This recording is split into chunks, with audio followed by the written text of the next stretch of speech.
This video presentation has been classified by the ABC as M. It contains material that is not recommended for persons under 15 years. As well as watching this vodcast, you can watch Good Game on ABC2 every Monday night at 9 o'clock and ABC1 late on Friday nights after Triple J TV.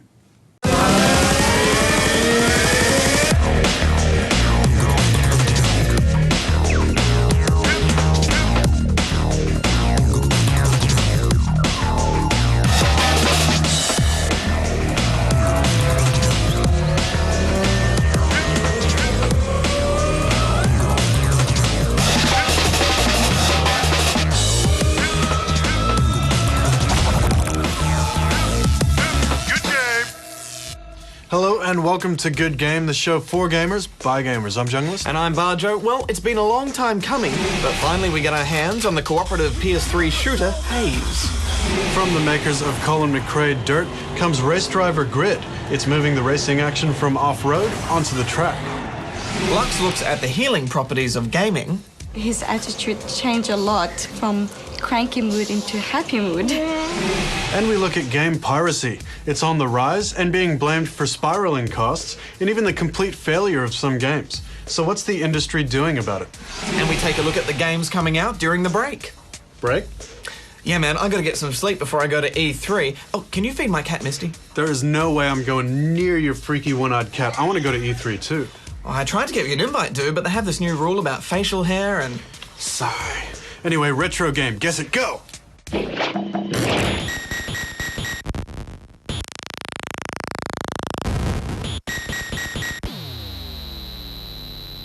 Have to go all the way back to 1981 for that one. I'm gonna go read me some news. I'll just sit here. Rockstar North's Grand Theft Auto 4 has passed its most significant milestone yet by making an entry into the world-famous Guinness Book of Records. Gamers bought over 3.5 million copies, spending more than $320 million on the game and earning it 2 records, for the highest-grossing video game in 24 hours and for the highest revenue generated by an entertainment product in its first day of release. According to the book, this makes GTA 4 the most profitable entertainment launch of all time.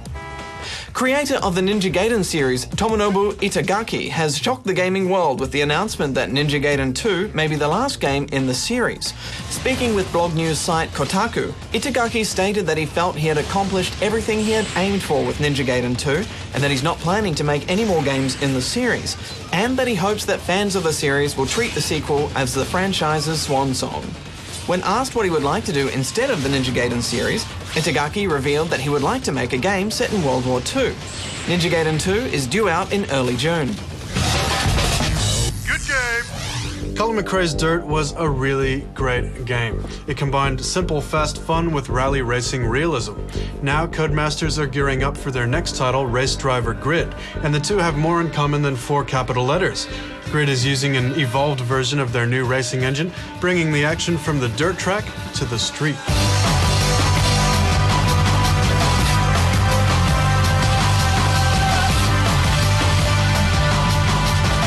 As to be expected, you'll need to earn money to buy better cars and reputation points to get into more advanced events.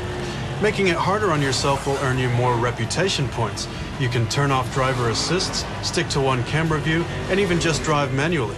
Pretty soon sponsors are going to want to give you money and you're going to want to take it, but they often come with conditions such as a podium position or beating a rival team. We found it easy enough to set up with a racing wheel, and needless to say, the graphics are top-notch. In fact, the only thing better than admiring these beautifully rendered cars is smashing them up.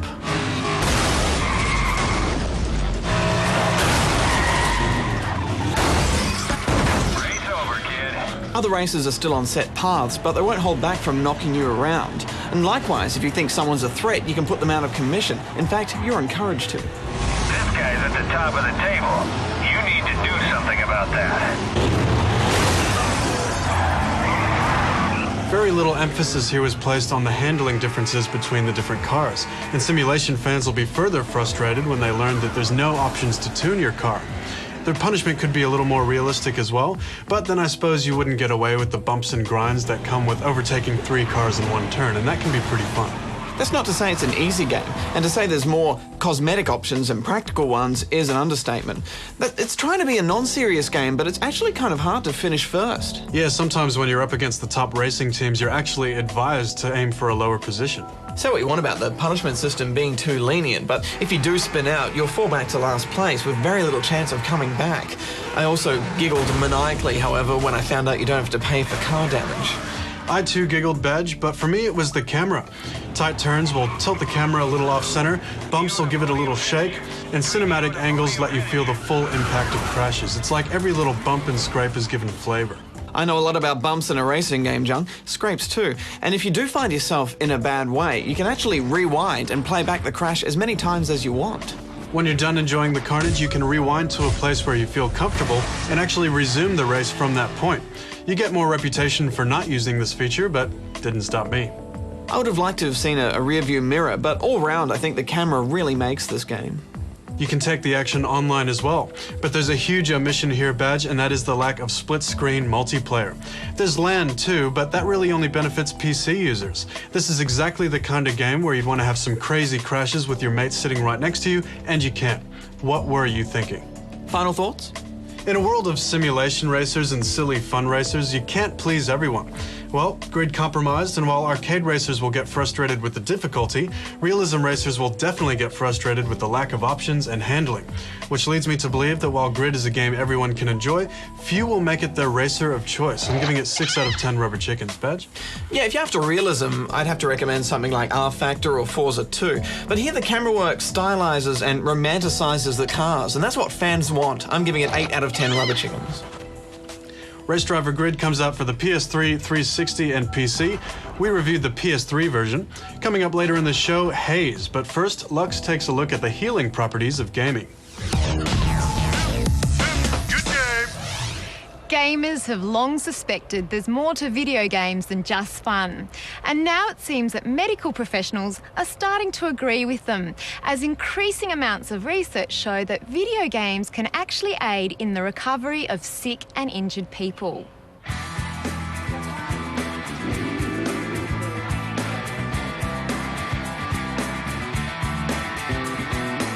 For children who are in hospital recovering from either surgery or treatment or here for medical reasons, that games provide an opportunity for them to have some time out, an opportunity for them to be able to engage in an activity that's purposeful to them and to have control over something in their environment. You ready? Adam has a diagnosis of transverse myelitis, which is an infection of the spinal cord which has impacted on his ability to be able to use his arms and his legs, and that's why he's reliant on a ventilator in order to breathe.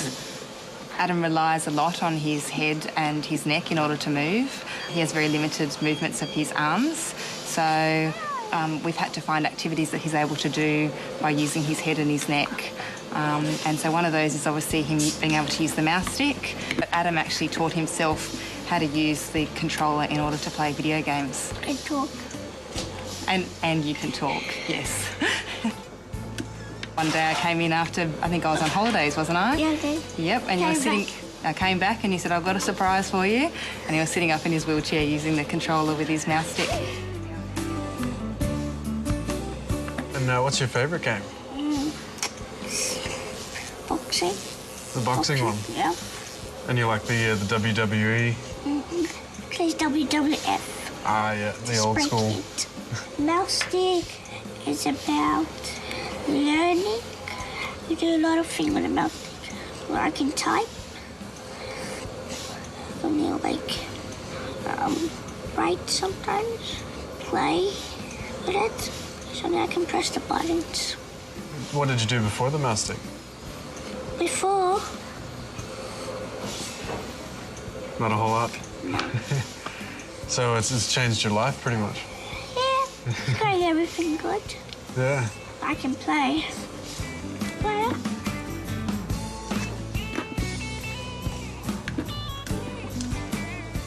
When Adam started playing games, were there any differences that you noticed in his attitude, or? Oh, definitely. His attitude changed a lot from cranky mood into happy mood. He can, I guess he can express himself better.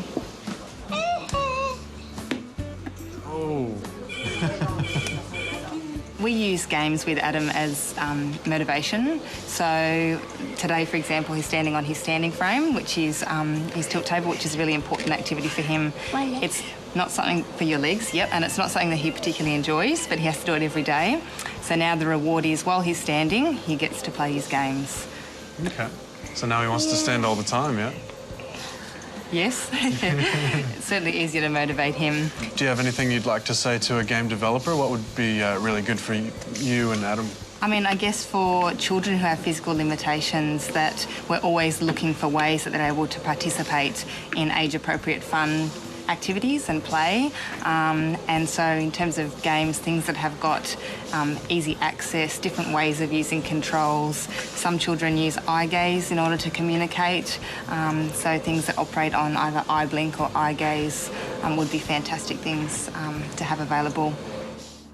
The Starlight Foundation has rooms set up in children's hospitals across the country and is a fantastic example of how video games used in their most basic form can achieve a really positive result. The whole idea of Starlight is to distract the kids from their pain, and the games have just been such a successful way of doing that. Whoa! Big twist! Oh. Everything else is just totally forgotten, and it's really difficult, I think, for the kids to do that in many other ways within the hospital. There's not a lot of other opportunity to totally forget about all of those sort of things. Oh no! You've almost got me down! Oh, you're too good. No! As you can see, games certainly act as a diversional therapy. Virtual reality and immersion therapy takes this to another level. Snow World is an interactive virtual reality video game being used at Loyola University Hospital in the US. Snow World eases the pain of burns patients during treatment by immersing them in a deep, wintry freeze. Patients are distracted from the pain of their injuries because they're put into an environment which involves problem-solving activities that emphasise coolness. The US Navy is also employing the use of virtual therapies in the treatment of injured soldiers and those suffering from post-traumatic stress disorder. Virtual reality systems allow doctors to recreate war conditions. In clinical studies, 8 Iraq veterans with post-traumatic stress disorder underwent virtual reality treatment and 6 showed a reduction of symptoms. It's not surprising to see that today the medical profession are looking at unconventional ways to treat patients, not only in their physical but mental recovery as well. And whilst games may never replace traditional medication, they certainly are an easier pill to swallow. Good game. Are we on? Are we live? Bert Eastman reporting live as the city is in shambles after it has fallen victim to a full-scale zombie attack. ACA stands by its journalistic integrity and promises to keep reporting the action to you as it happens. The damage is almost immeasurable. Shotgun ammunition and chainsaw supplies are at an all-time low. Raccoon City and the Mushroom Kingdom have been taken over completely. And as we speak, the very studios we film in are surrounded by what the authorities are referring to as the Dead Rising. Authorities are also telling citizens to make sure that they have boarded up all their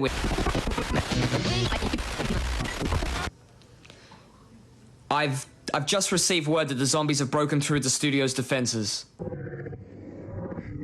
We've just received words that the zombies have breached Studio A. We are now going to cut over to their camera feeds to see just what's happening. Tonight, I'm going to eat your brain! Truly, a horrific scene. We've been assured that our studio security has been beefed up to stave off the zombies, so we continue to bring you this. Whoa, whoa, whoa. Get those lights back on. We'll cut the camera too. I don't care. All right. Are we on? Are we live? How's my hair?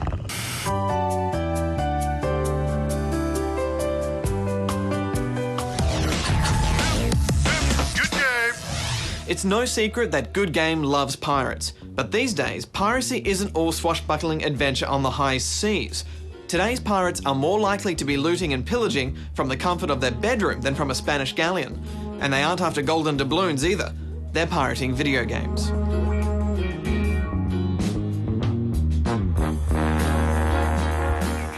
Game piracy's been around for as long as video games have been around.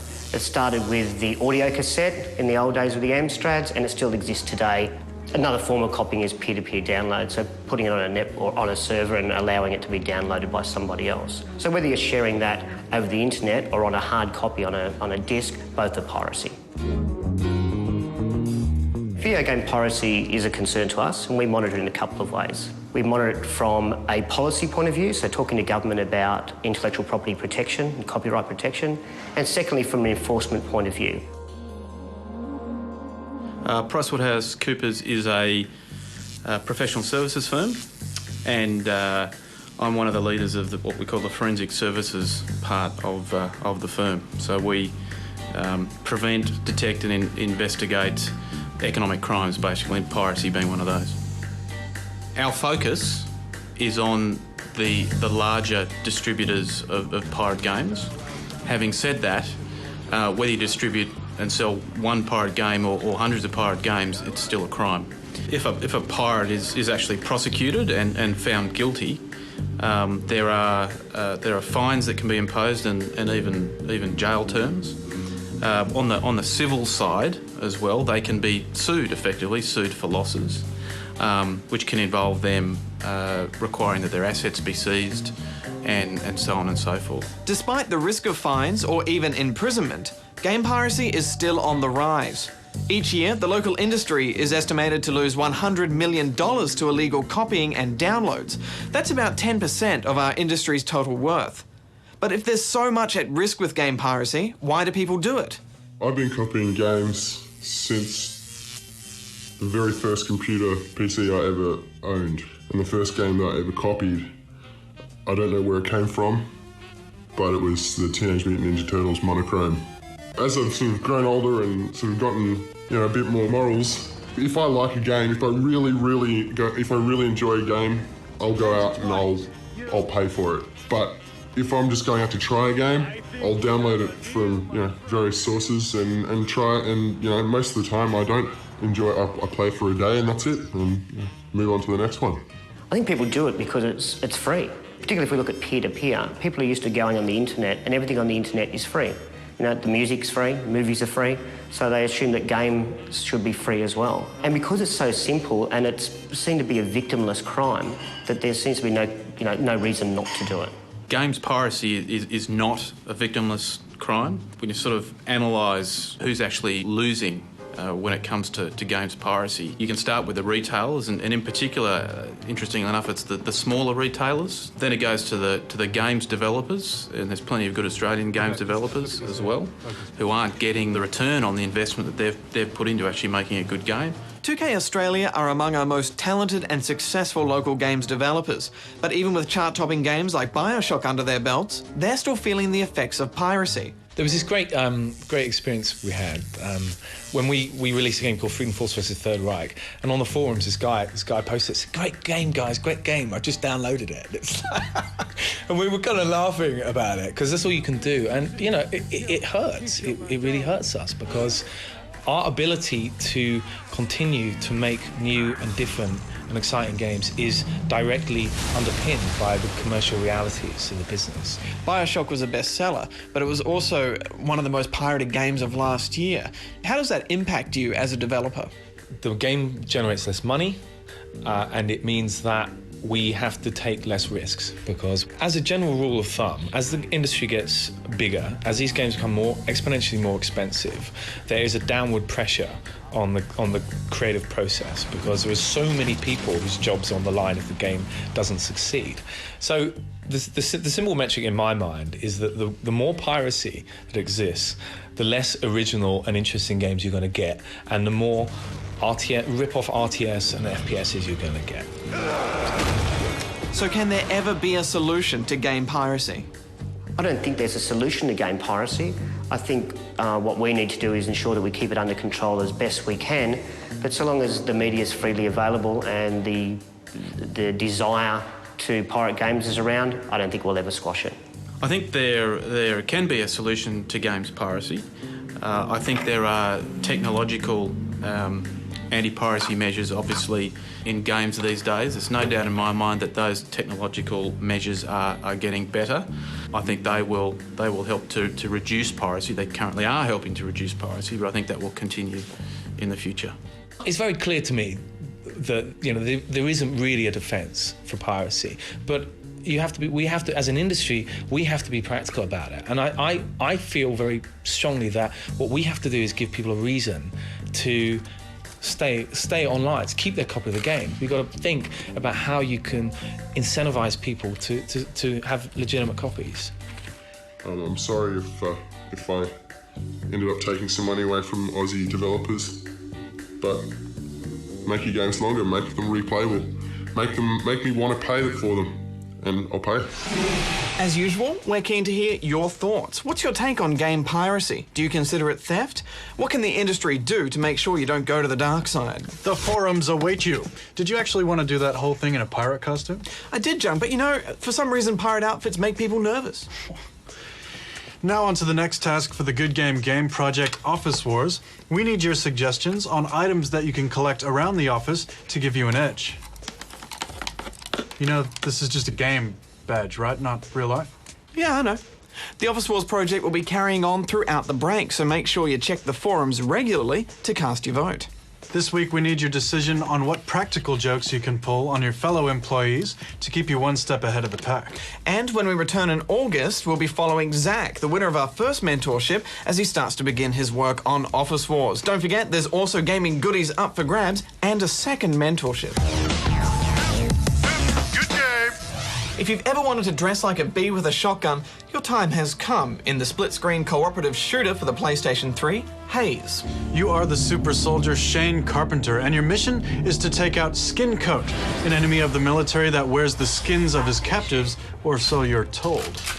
You find out pretty quick that being a super soldier isn't all it's cracked up to be. You've been lied to, and the drugs you're taking to increase your performance are actually altering your perception of right and wrong. It's an interesting story, if a tad weird. As a super soldier, you have the ability to infuse yourself with nectar, a drug that increases your resilience, accuracy, and has some pretty cool visual effects. Of course, you can't take any drugs in a game without it creating some sort of controversy, but it's hardly glorified here. In fact, you figure out pretty quick that it's a pretty bad thing to do. And it's about this time when you start to get sick of killing the same dudes over and over with weapons that you've seen 50 million times before. Also, you start to get sick of needing to use the drug. So it's a welcome change when you split from the B Army and you join the Rebel Alliance. In fact, hazing was a term used in the Vietnam War to describe turning against your own officers. Now, this may sound a bit like a spoiler, but the majority of the game is played as the Rebel. And this is a good thing because the Rebel is more fun. And the best part about the game is being able to disarm your enemy and shoot them with their own weapon. Agreed, Veg, but you can't actually do that much, seeing as you have to be right in the enemy's face to execute the maneuver, and they can take you out pretty quick if you get in close. Now, is it just me, Veg, or did this whole game seem pretty repetitive to you? Yeah, as a Rebel, it's pretty much move, shoot, pick up ammo, feign death, pull a lever, and you just do this over and over again. So from a game design point of view, it's pretty uninspired.